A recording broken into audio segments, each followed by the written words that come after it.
I never thought I would hear my own funeral speech while still breathing. They said I was being dramatic. Have you ever been told that? When someone steals your life right in front of you and everyone just looks the other way? Because that's what happened to me. What I'm about to tell you is the thing I still can't forgive, and you'll understand why at the end. Yet there I was, alive, hidden in the corner of that glittering ballroom, watching my daughter raise a crystal glass and toast to my death. My knees ached as I pressed against the marble pillar, arthritis flaring from standing too long in heels I hadn't worn in years. But I couldn't move, couldn't breathe. Her voice was steady, perfect. Her eyes glistened as though grief were choking her, but I knew that performance well. I taught her to act in school plays, for God's sake. She said I had left her too soon with nothing but memories. The guests murmured with sympathy.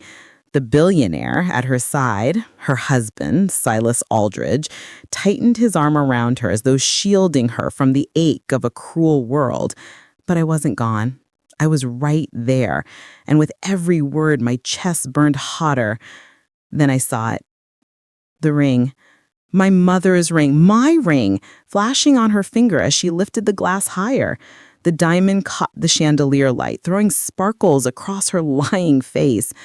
I rubbed my naked ring finger, the skin still pale where it had lived for 43 years. I never took it off, not even on my worst days when the bills came and I sold everything else.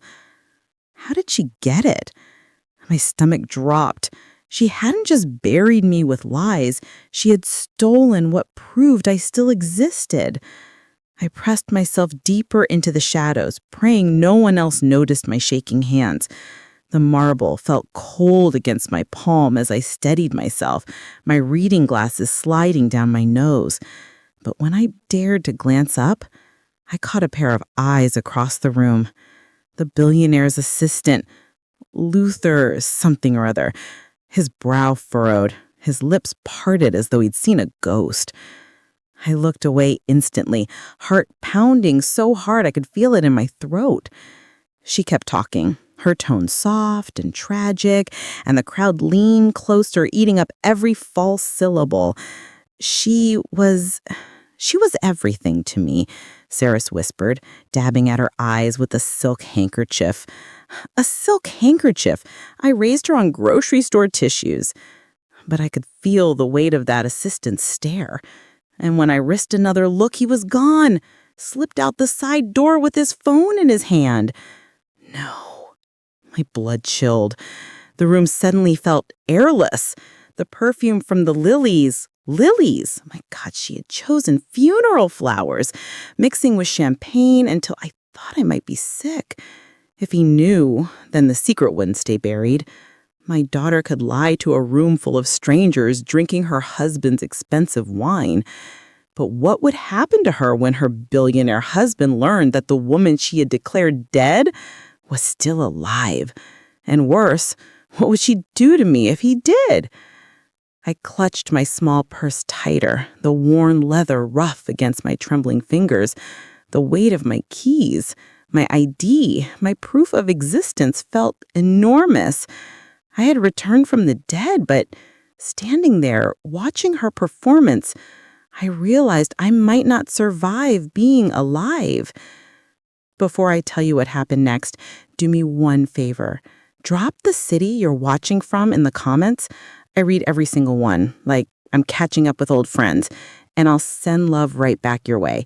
It means the world to me, knowing where you're tuning in from, because it reminds me I'm not just speaking into an empty room. The champagne glasses clinked, the crowd applauded, and somewhere in that golden ballroom, my daughter's perfect lie began to crack. But I wasn't ready for what would fall through those cracks. The morning after that cursed gala, I couldn't shake the image of Luther slipping out with his phone. My daughter's words echoed in my ears as though she had buried me twice. I walked the streets of Hanover Heights with my wool shawl pulled tight, my left hip protesting every step down those pristine sidewalks. The October wind cut through me, but nothing hurt worse than replaying every detail.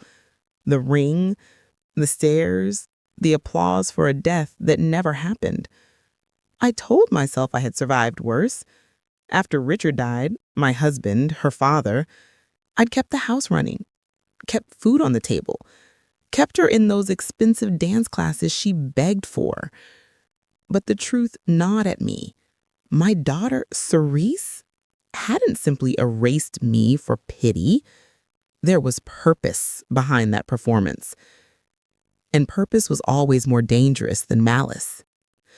I stopped at Rosemary's Corner Cafe, a place where old money rubbed shoulders with old gossip. My hand shook as I ordered black coffee, counting quarters from my change purse. The barista, barely 20, looked at me like I was ancient. Maybe I was. Maybe that's why it was so easy for them to believe I was gone. That's when I saw him again. Luther. He froze mid-step when our eyes met across the cafe. His expensive suit looked wrinkled like he'd slept in it. For a moment, God, for just a moment, I thought he might approach, thought he might say something, anything. Instead, he lowered his gaze and hurried out the door, phone pressed to his ear before he'd even cleared the threshold. My pulse quickened. Word was spreading. The denial hit me in waves that afternoon. Maybe I'd imagined it all. Maybe the stress of living on widow's benefits, of watching my savings disappear into medical bills and property taxes, had finally broken something in my brain. Maybe Cerise was right to— No. Stop. On the kitchen table was a plain, unopened envelope. I didn't even look at it that night. That evening, I overheard it with my own ears. I was walking past Beaumont's boutique, the one where Cerise used to beg for prom dresses when she emerged with shopping bags dangling from her manicured fingers, bags that cost more than my monthly grocery budget. She nearly dropped them when she saw me. For a split second, her mask slipped. Her eyes widened. Shock, fear, fury, like she was seeing an actual ghost. Then her media training kicked in. Her lips curled into a smile so polished, the world would never doubt it. She brushed close enough to whisper through her teeth, "Stay gone, mother. If you care for your life, disappear tonight." The world around us never noticed. They only saw a stylish woman in Chanel greeting an elderly lady with warmth, but her French-tipped nails dug into my wrist as she said it, leaving crescent moons on my papery skin. The grip of someone who'd learned to hurt without leaving obvious bruises. "Saris, no." She released me, smoothing her blonde hair. "You had your chance to be a good mother. You chose pills and self-pity instead." The accusation hit like a slap. Yes, I'd taken medication after Richard died. Yes, I'd struggled with depression, with grief, with the crushing weight of being alone at 68. But I'd never abandoned her. Had I? She walked away before I could answer, her heels clicking against cobblestones like a countdown timer. And standing there, rubbing my bruised wrist, I realized something terrifying. My daughter's threat wasn't just words. It was strategy. She had built her empire on my death, and I was nothing but a loose thread threatening to unravel everything. That night, alone, in my cramped apartment above Mrs. Patterson's garage, I couldn't sleep. The walls were thin. Cheaper rent meant hearing everything. Around midnight, I heard a man's voice through the wall. Luther's voice. He lived nearby, apparently. His tone was hushed, urgent. "She's back. I told you she was supposed to be gone. The boss can't find out." I pressed my ear against the cold wall, my reading glasses sliding down my nose as I strained to listen. No, we handled this 2 years ago. The papers were filed. The estate was— "What do you mean she has proof?" My breath caught. He wasn't talking about some business deal. He was talking about me. "Don't let him find out," Luther whispered. "If Silas discovers what we did, if he learns she's alive and we helped cover it up—" The line went quiet. Then, he'll choose her. You know he will. Rich men love a sob story, and she's got 40 years of them. The phone clicked off. I sat back on my heels, joints creaking, mind racing. Luther wasn't just Silas's assistant. He was Saris's accomplice. They'd orchestrated my death together, filed papers, maybe even forged documents. But the fear in his voice told me something else, something that made my chest tight with hope and terror. Silas Aldridge didn't know what they'd done. And if he found out, Luther was right. I'd seen it in Silas's eyes at the gala, that flicker of doubt. The way he'd looked at me like he was trying to solve a puzzle. My daughter wasn't just hiding a lie, she was hiding a crime. And the man she'd married, the billionaire she had trapped with her performance, was about to become the key to everything. For days, I tried to keep myself invisible, but the world had other plans. My name had begun to flutter at the edges of society chatter. The ghost woman, the double. Some said I was delusional. Others swore they'd seen me decades ago at Saris's school recitals, remembered my face in old society photos. Gossip spreads faster than truth in Hanover Heights. But either way, the soil beneath my daughter's lies was loosening. I made the choice at 3 a.m. on a Tuesday, staring at my reflection in the bathroom mirror. My gray hair needed touching up. My skin showed every one of my 73 years. But my eyes still burned with something that refused to die. If the truth was to live, I had to step into the light. It was at the Alderidge Foundation's charity gala. Another one. Christ, how many did these people need? That I walked through those marble doors like I belonged there. My legs trembled as I passed the doormen in their pressed uniforms, but I kept my chin up. Fake it till you make it, right? The chandeliers above the ballroom seemed to burn hotter than ever. Diamonds everywhere, champagne glasses catching the light. And people's gazes? They latched onto me instantly. I felt them like pinpricks. A woman in pearls gasped loud enough for the string quartet to falter mid-note. Someone else whispered, "Isn't that?" And then I saw her. Saris, flawless in emerald satin that probably cost more than my yearly rent, her laughter spilling into the crowd like honey. She was holding court near the auction table, her hand resting possessively on Silas's arm. The moment our eyes met across that golden ballroom, her smile shattered like glass on marble. Her face went white. Not pale, white. The kind of white that comes when your worst nightmare walks through the door wearing your mother's face. A security guard leaned toward his earpiece, murmuring something urgent. My daughter's lips moved in silent panic, her perfectly applied lipstick suddenly looking garish against her bloodless skin. She hadn't expected me to be bold, but what I didn't know was about to make it worse.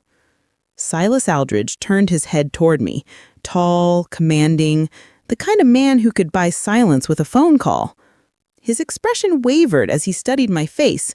I watched him look once, then again, like he was solving a puzzle that didn't quite fit.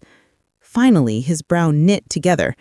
"Saris," he murmured to his wife, his voice carrying across the polished floor despite its quiet tone, "who is that woman?" The air thickened. Every conversation nearby seemed to pause. My daughter's denial was immediate. She clutched his arm tighter, her voice rising just enough to sound panicked, but not unhinged. "She's an imposter, darling, obsessed with me since Mother died. Please, don't indulge her delusions." But I had come prepared. My arthritic fingers fumbled with the clasp of my worn leather purse, the same purse I'd carried to Saris's graduation, her wedding, every important moment she'd let me attend. From it, I pulled a photograph, its edges soft with age. Saris as a child, maybe 7 years old, cradled in my arms on Christmas morning, her lopsided grin as she held up a doll, my hand on her small shoulder, protective and proud, my face, younger but unmistakable, laughing at something she'd just said. I held it up for Silas to see, my hand shaking but steady enough. "I am her mother," I said, my voice carrying across the suddenly quiet ballroom. And I never died. The crowd erupted, gasps, murmurs, phones appearing like magic, snapping pictures faster than I could track. Camera flashes made me blink, but I didn't lower the photograph. Silas's hand slipped from my daughter's grip. His eyes darted between the photo and her frozen face, and for the first time since I'd known of his existence, uncertainty flickered across his features. Saris had no script for this. That's not, she stammered, reaching for the photograph, but I pulled it back, clutching it against my chest. Tell him about the scar, I said, louder now. Tell him about the scar on your left shoulder from when you fell off your bike at age 9. Tell him how I held you in the emergency room while they stitched it up. She froze because she couldn't. Not without admitting she remembered, not without admitting I had been there.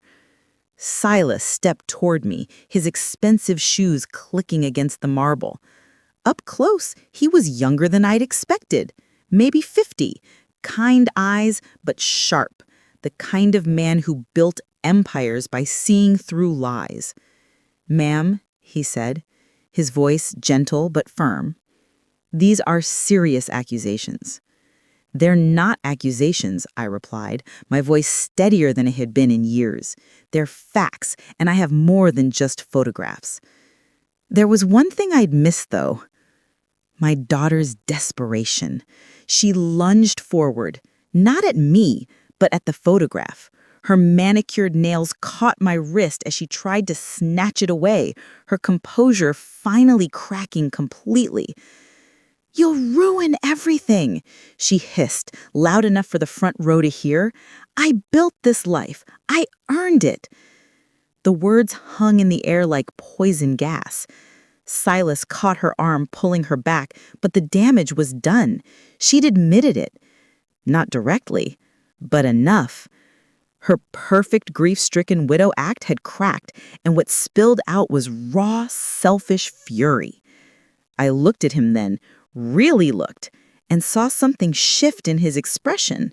The doubt that had been growing since the moment I walked in crystallized into something harder. Suspicion. "Security," someone called. "Get security." But Silas held up his hand. "No." His voice cut through the chaos like a blade. "Let her speak." My daughter's face contorted with rage and terror. She'd controlled every narrative, every conversation, every perception for 2 years. But now, in front of 300 witnesses and God knows how many cameras, she was losing. And I realized, standing there in that golden ballroom with my daughter's hate burning into me and her billionaire husband studying my face like a man reconsidering everything he thought he knew, I was no longer a secret. I was a weapon against the very lie she had built her empire upon. If you're still here, tap like. And if you know someone who needs to hear this, share it. Because what happened next, nobody saw coming. But what would she do to stop me from pulling the trigger? For days, I tried to keep myself invisible. But the world had other plans. My name had begun to flutter at the edges of society chatter.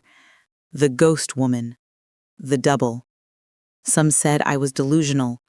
Others swore they'd seen me decades ago at Saris's school recitals, remembered my face in old society photos. Gossip spreads faster than truth in Hanover Heights, but either way, the soil beneath my daughter's lies was loosening. I made the choice at 3 a.m. on a Tuesday morning, staring at my reflection in the bathroom mirror. My gray hair needed touching up. My skin showed every one of my 73 years. But my eyes still burned with something that refused to die. If the truth was to live, I had to step into the light. It was at the Alderidge Foundation's charity gala. Another one, Christ, how many did these people need? That I walked through those marble doors, like I belonged there. My legs trembled as I passed the doormen in their pressed uniforms, but I kept my chin up. Fake it till you make it, right? The chandeliers above the ballroom seemed to burn hotter than ever before. Diamonds everywhere, champagne glasses catching the light, and people's gazes. They latched onto me instantly. I felt them like pinpricks. A woman in pearls gasped loud enough for the string quartet to falter mid-note. Someone else whispered, "Isn't that?" And then I saw her. Saris, flawless in emerald satin that probably cost more than my yearly rent, her laughter spilling into the crowd like honey. She was holding court near the auction table, her hand resting possessively on Silas's arm. The moment our eyes met across that golden ballroom, her smile shattered like glass on marble. Her face went white. Not pale, white. The kind of white that comes when your worst nightmare walks through the door wearing your mother's face. A security guard leaned toward his earpiece, murmuring something urgent. My daughter's lips moved in silent panic, her perfectly applied lipstick suddenly looking garish against her bloodless skin. She hadn't expected me to be bold. But what I didn't know was about to make it worse. Silas Aldridge turned his head toward me. Tall, commanding, the kind of man who could buy silence with a phone call. His expression wavered as he studied my face. I watched him look once, then again, like he was solving a puzzle that didn't quite fit. Finally, his brow knit together. "Saris," he murmured to his wife, his voice carrying across the polished floor despite its quiet tone. "Who is that woman?" The air thickened. Every conversation nearby seemed to pause. My daughter's denial was immediate. She clutched his arm tighter, her voice rising just enough to sound panicked, but not unhinged. "She's an imposter, darling, obsessed with me, since Mother died. Please, don't indulge her delusions." But I had come prepared. My arthritic fingers fumbled with the clasp of my worn leather purse, the same purse I'd carried to Saris's graduation, her wedding, every important moment she'd let me attend. From it, I pulled a photograph, its edges soft with age. Saris, as a child, maybe 7 years old, cradled in my arms on Christmas morning. Her lopsided grin as she held up a doll. My hand on her small shoulder, protective and proud. My face, younger but unmistakable, laughing at something she'd just said. I held it up for Silas to see, my hand shaking but steady enough. "I am her mother," I said, my voice carrying across the suddenly quiet ballroom. "And I never died." But before I could answer, she appeared. Like magic, like she'd been watching, waiting. Her hand slipped into his with practiced ease, her laugh brittle and bright. "Darling, you shouldn't encourage her." She pulled him toward the elevator, but the tremor in her jaw betrayed her fear. "Saris, wait," he started. But she was already leading him away, her heels clicking against marble like a countdown timer. Over her shoulder, she shot me a look that could have cut glass. That evening, she came to me. No cameras, no audience, no witnesses. Only her perfume, something expensive and cloying, filling my small apartment above Mrs. Patterson's garage. She shut the door behind her with enough force to rattle the hinges. "You will leave this city," she whispered, her voice low and deadly. "Tonight. You don't understand the world you're stepping into." I stayed seated on my threadbare couch, my arthritic hands folded in my lap. "I understand perfectly. You stole my life." Her eyes blazed. "I saved you from it. Do you remember what you were like after Dad died? The pills, the crying, the way you'd forget to eat for days?" The words hit like slaps. Yes, I'd struggled. Yes, I'd taken antidepressants. Yes, grief had nearly broken me. But I'd survived it. "If Silas believes you," she leaned closer, her nails biting into my shoulder through my thin cardigan, "everything I've built collapses. The foundation, the investments, the social standing, all of it." Her grip tightened. "And you?" Her voice dropped to a whisper that sent ice through my veins. "You won't survive the ruin. Do you understand me, Mother?" She didn't shout. She didn't need to. Her ultimatum was colder than any scream. I looked up at her, this beautiful, polished woman who'd once been my little girl, and saw a stranger. Someone who learned that charm was a weapon and love was a liability. "Get out of my apartment," I said quietly.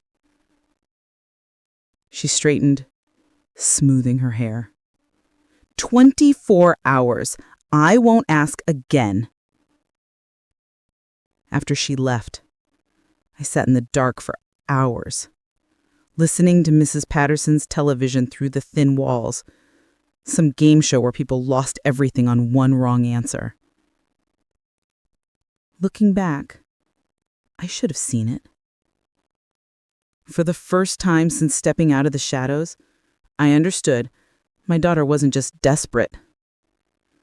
She was dangerous, and there would be no turning back from what came next. After her ultimatum, I expected silence, but silence never came. Instead, the air around me thickened with whispers I couldn't trace. My neighbors in Hanover Heights began avoiding me, their eyes sliding away when I passed.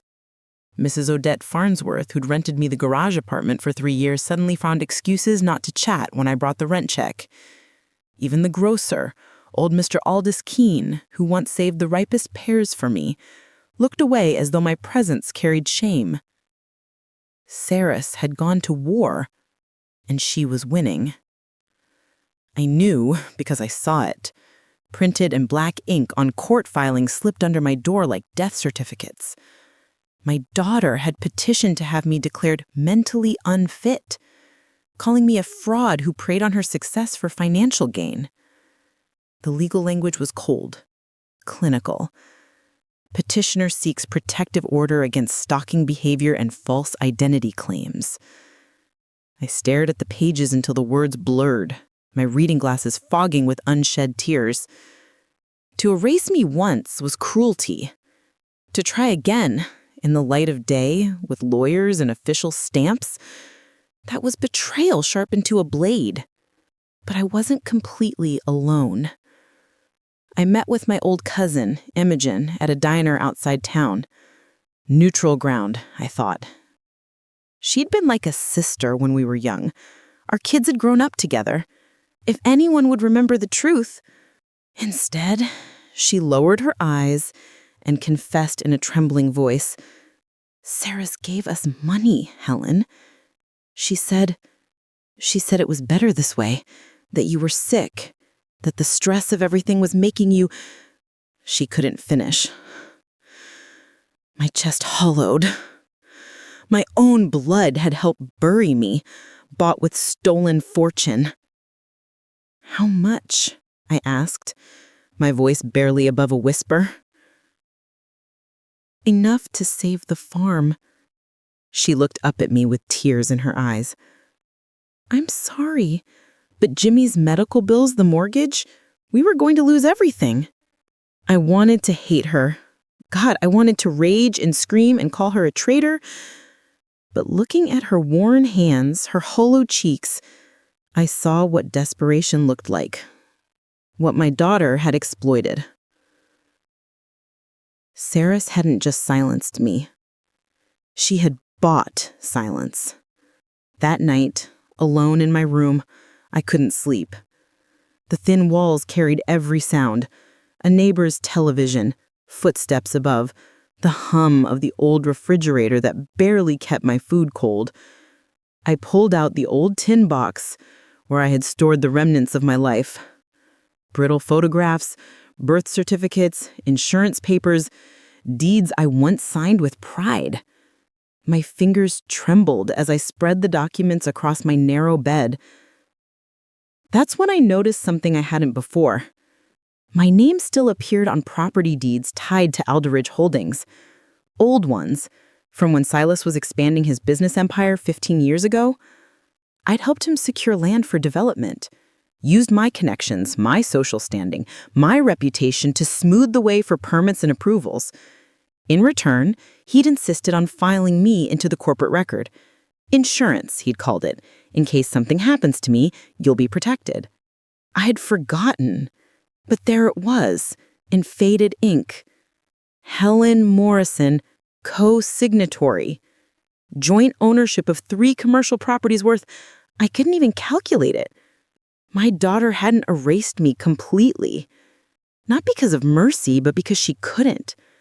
Not without raising questions she wasn't prepared to answer. There was one thing I'd missed, though. The betrayal deepened into something colder. Theft. She'd siphoned wealth, assets, and status by declaring me dead, but in her haste, she'd left behind traces of the truth, legal breadcrumbs that proved I existed, that I'd contributed, that I owned things she'd been claiming as inheritance. The documents were fragile. Proof, but proof nonetheless. I wanted to give up, truly, but something in me wouldn't let go. Maybe it was stubbornness. Maybe it was rage. Maybe it was just the refusal to disappear completely from a world I'd helped build. The next morning, I did something that scared me more than dying. I called a lawyer. Not some fancy firm that would charge me thousands I didn't have. A legal aid attorney named Sarah Martinez, who worked out of a cramped office above a nail salon. She was younger than my daughter, with tired eyes and coffee stains on her blouse. But when I spread my documents across her cluttered desk, her expression changed. "Mrs. Morrison," she said slowly, studying the property deeds, "do you understand what you're showing me? Papers. Old papers that prove I existed." She shook her head. "These aren't just proof of existence. These are ownership documents. If these are legitimate," she looked up at me with something like awe, "you're not just Cirrus Aldrich's mother. You're her business partner. Legally." My breath caught. What does that mean? It means she can't declare you dead without your signature releasing these properties. It means every transaction she's made using these assets over the past 2 years is legally questionable. It means, she paused, choosing her words carefully. It means you have leverage. For the first time in weeks, I felt something other than despair. Not hope, exactly, but possibility. That evening, as I sat in my cramped apartment eating canned soup heated on a hot plate, I realized the game had changed. I wasn't just a grieving mother fighting for recognition anymore. I was a woman who owned half of everything my daughter thought belonged to her. But as I looked at those documents spread across my tiny kitchen table, a new fear crept in. If Cirrus had been willing to fake my death for money, if she'd bought my family's silence, if she'd used lawyers and media to paint me as delusional, what would she do when she discovered I wasn't just alive, but legally entitled to everything she'd stolen? The answer came sooner than I expected. My phone rang at midnight, the landline I'd kept because it was cheaper than a cell phone. The voice on the other end was muffled, disguised, but the message was crystal clear. "Stop digging, or we'll bury you for real this time." The line went dead.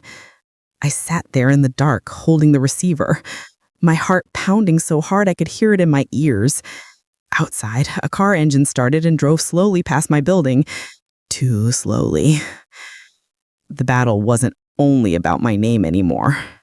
It was about everything I had once owned, everything she would destroy me to keep. And I was no longer sure which one of us would survive it. The weight of the documents pressed on me like a second heartbeat. My name wasn't erased from everything, despite her lies. Sarah Martinez, my legal aid attorney, had been right. I had leverage, but leverage meant nothing if I was too terrified to use it. The anonymous phone threat echoed in my ears for days. Every creak in the old building made me jump. Every car that lingered too long outside my window sent my pulse racing. But I couldn't hide forever. I carried those property deeds in my purse when I went to Silas's office, not knowing if he'd see me, not knowing if he'd turn me away. The security guard recognized me from the gala, his eyes narrowed, hand moving to his radio. I need to speak with Mr. Aldridge, I said, my voice steadier than my hands, about the Millbrook properties. The guard paused, spoke quietly into his earpiece. After what felt like forever, he nodded toward the elevator. 40th floor. He'll meet you in conference room B. Silas was waiting when I arrived, his expensive suit immaculate, but his face drawn. Up close, I could see the stress lines around his eyes, the weight of whatever doubts had been growing since the gala. Mrs. Morrison, he said carefully, you mentioned the Millbrook properties.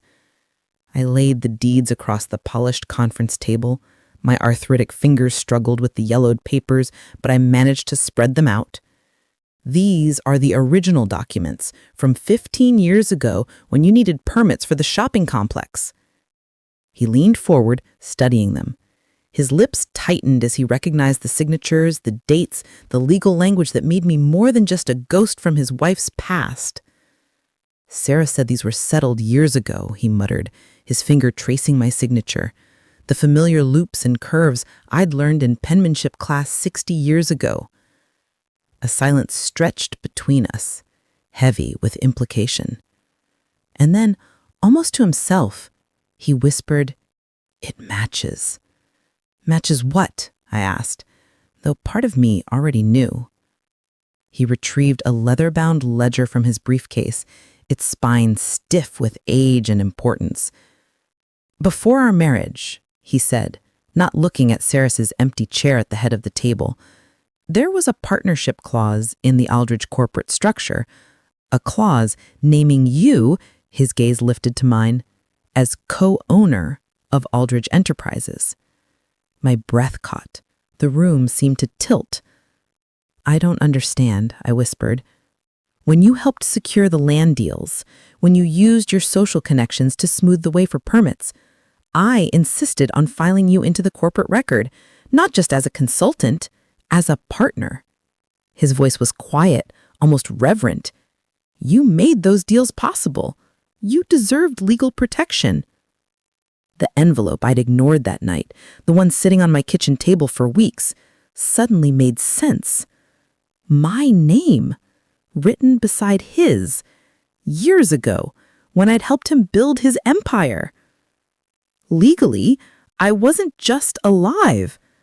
I was half of everything my daughter pretended was hers. The door burst open. Sarah stormed in, her voice rising like a whip crack. "She forged them," she cried, lunging for the papers spread across the table. "Don't listen to her. She's lying. She always lied to me." Her eyes darted at mine, wild and cornered like a trapped animal. She clawed at the documents, managing to shred one corner before Silas caught her wrist. "Stop." But she couldn't stop.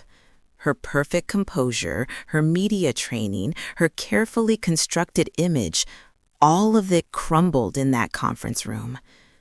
Her denial wasn't strategy anymore. It was desperation. "She abandoned me," Sarah screamed, tears streaming down her cheeks. Real tears this time, ugly and raw.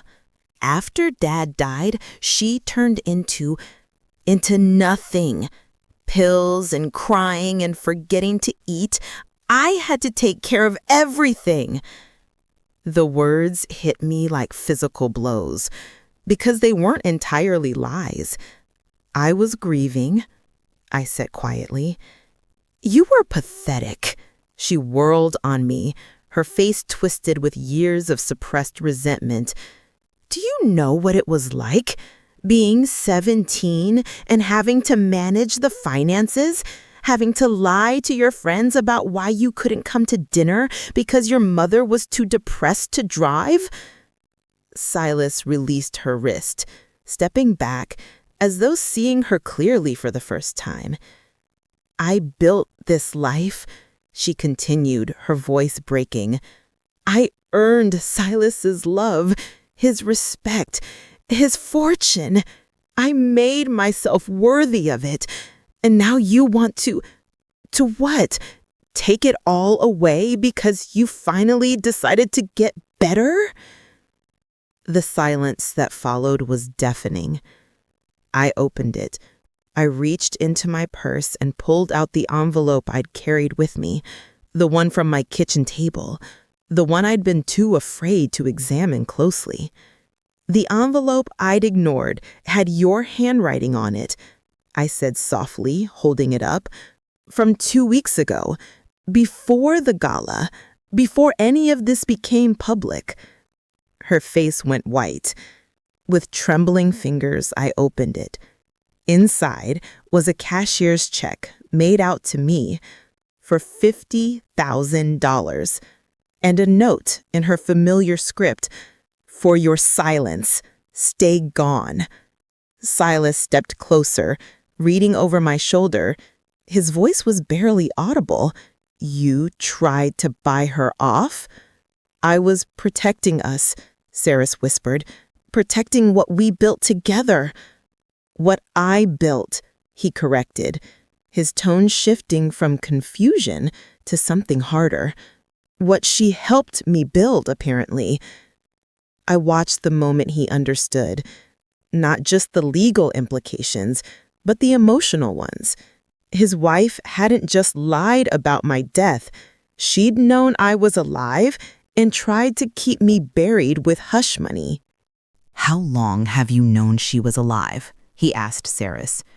She didn't answer. Couldn't answer. "How long, Saris?" 6 months, she whispered. She called, said she wanted to see me. I thought if I gave her money, she'd just disappear again." The betrayal in his eyes was terrible to witness. Not just the lie about my death, but months of deception. Months of watching him grieve a relationship with a woman who wasn't dead, who his wife had actively worked to keep hidden. "I can't even believe what I found," I said, looking between the check and the partnership documents. If you want to see every piece of this unravel, subscribe so you don't miss how it ends. Because what Silas did next, it changed everything. He stood slowly, his movements deliberate and final. When he looked at his wife, it was like watching someone see a stranger. He said, "Pack your things. You have until morning." Saris's scream rattled the conference room windows. She launched again, not at the papers this time, but at me. Her manicured nails grazed my cheek as Silas pulled her away. "You'll ruin everything," she spat, her face contorted with rage. "I won't let you."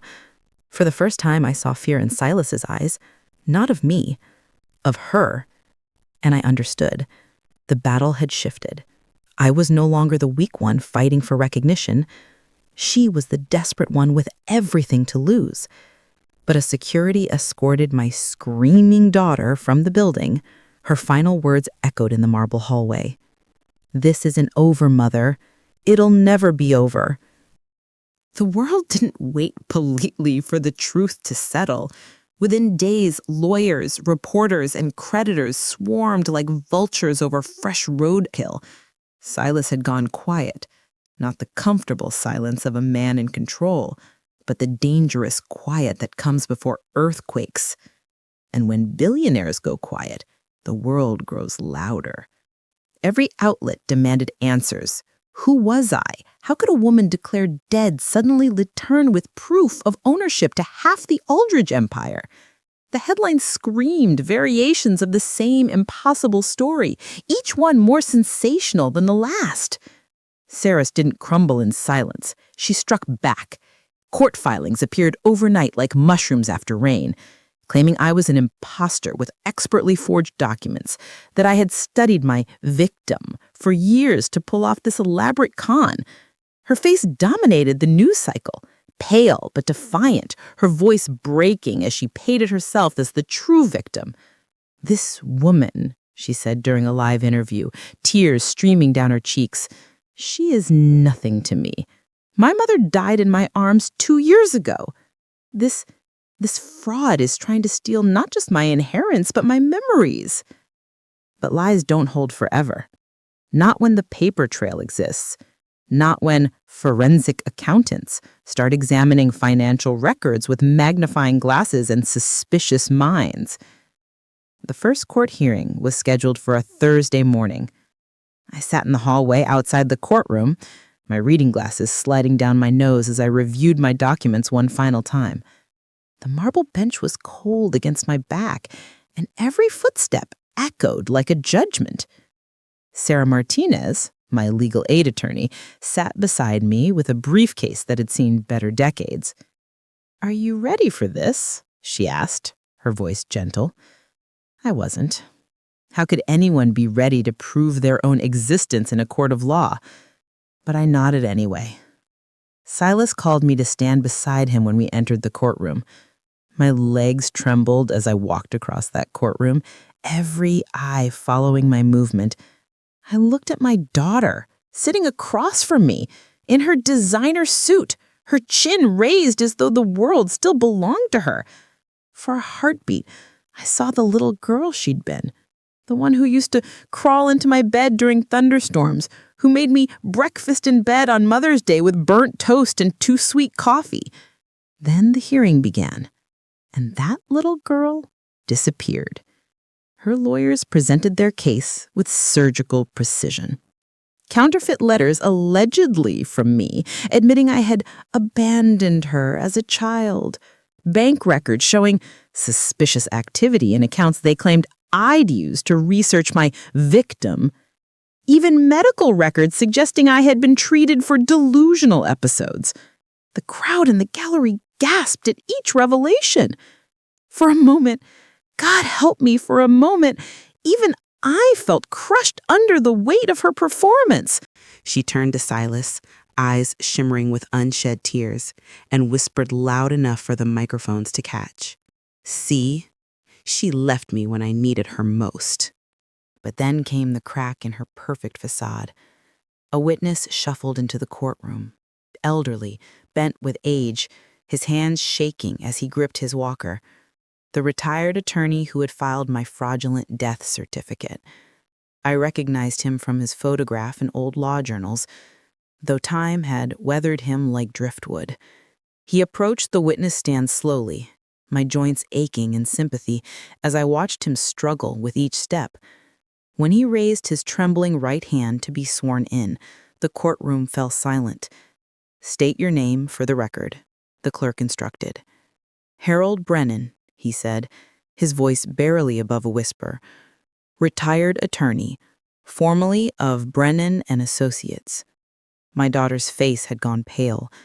Her lawyer leaned toward her, whispering urgently, but she shook her head like she was trying to wake from a nightmare. The prosecutor, a sharp woman in her 40s, who reminded me of myself at that age, approached the witness stand. "Mr. Brennan, do you recognize the defendant?" He nodded slowly. "I do. And in what capacity did you interact with her?" Harold Brennan lifted his shaking hands and looked directly at my daughter. "She paid me $50,000 to file a fraudulent death certificate for her mother. She wanted Helen Morrison erased from all official records." The words detonated in that courtroom like a bomb going off in a library. Gasps, shouts, the judge's gavel pounding for order, cameras flashing despite the bailiff's protests. And through it all, my daughter's mask finally, completely slipping. "No," she screamed, lunging to her feet. "He's lying. He's old. He's confused." "Order," the judge shouted. But Saris was beyond order now, beyond strategy, beyond the carefully constructed image she'd spent years perfecting. Silas's hand tightened around the documents in front of him. I watched his knuckles go white as he grouped the evidence of our partnership, the proof that I had helped him build everything she claimed to have inherited. His eyes shifted from me to her, and in that moment, something final passed between them. Not love, not even recognition, just the end of whatever they'd once shared. "Mr. Brennan," the prosecutor continued, "did the defendant give you any specific instructions regarding this fraudulent filing?" The old man nodded slowly. "She said her mother was was an obstacle, that as long as she existed legally, certain financial arrangements couldn't proceed. She needed her gone. And did you question the legality of this request? Harold Brennan's voice broke. I was dying. Cancer. My wife needed expensive treatments we couldn't afford. The money, I told myself it was victimless, that maybe the old woman really was dead somewhere and we were just cleaning up paperwork. The shame in his voice was palpable, but his confession was clear, unambiguous, and devastating. When the judge declared the evidence against Sarah's credible and ordered a full investigation into the fraudulent death certificate, the cameras caught everything. My daughter's complete unraveling, her fist slamming against the defendant's table, her voice rising to a shriek that echoed off the marble walls. "She cursed my life!" she screamed, spittle flying from her lips. "Everything I did was to survive her. The depression, the pills, the way she'd forget to eat for days and leave me to manage everything. I was 17. The bailiffs moved toward her, but she wasn't finished. "I built this life. I earned Silas's love. I made myself worthy of everything I have. And now she wants to take it all away because she finally decided to get better?" The courtroom fell silent, except for her ragged breathing. As the bailiffs moved to escort her out, our eyes met across that space filled with lawyers and journalists and strangers who had come to watch our family destroy itself in public. Hers burned with hatred so pure it took my breath away. Mine, I realized, were filled with something I hadn't expected. Sorrow. This wasn't victory. This was the death of whatever love had once existed between a mother and daughter, played out in front of hundreds of strangers with cameras and notebooks and judgment in their eyes. "You destroyed us both," she whispered as they led her past my table. And maybe she was right. But as I watched my daughter, my little girl who used to make me burnt toast on Mother's Day, being escorted out in handcuffs, I realized something that chilled me more than her hatred. Even in defeat, even facing fraud charges and the loss of everything she'd built her identity around, her final words hadn't been an apology. They'd been a promise. And women like my daughter, they always kept their promises. The courtroom silence still echoed in my bones long after the doors closed. The judgment had secured my name, my inheritance, my dignity. Papers were signed, assets transferred, and for the first time in decades, I was no longer invisible. But victory, God, victory felt nothing like I'd imagined. Sarah's faced charges, fraud, perjury, conspiracy to commit identity theft. Her name, once the golden ticket into Hanover Heights' highest social circles, now curdled into scandal. Friends who'd raised glasses at her wedding now crossed streets to avoid her. Reporters hounded her every step, capturing her fall from grace in unforgiving detail. I should have felt vindicated. Instead, watching the footage of my own daughter being led away in handcuffs, I felt something I hadn't expected. Grief. Silas remained steady through it all. He never gloated, never sought the cameras. But every time he appeared at my side during the legal proceedings, it was as though he quietly announced to the world, "This is where I choose to stand." And he had chosen. After discovering the truth, after learning that his wife had not only lied about my death, but had actively worked to keep me buried, he'd made his decision with the cold precision that had built his empire. He chose me. Not romantically, nothing so simple, but he chose truth over lies. He chose the woman who had helped him build his fortune over the one who had tried to steal it through deception. He chose justice, I suppose. The divorce papers were filed within a week. Saris would get nothing. The prenuptial agreement she'd signed had fraud clauses that voided everything. The foundation, the investments, the social standing, the massive Alderich fortune, all of it stayed with him. And half of it, legally, belonged to me. I moved out of Mrs. Patterson's garage apartment into a penthouse that overlooked the city I'd once walked as a ghost. My arthritic hands struggled with the unfamiliar luxury. Push-button everything. A kitchen I didn't know how to use. Closets bigger than my old apartment. But the view from up there, I could see everything. The courthouse where I'd been vindicated, the boutique where Saris had threatened me, even the ballroom where she toasted my death while wearing my mother's ring. The ring came back to me, eventually.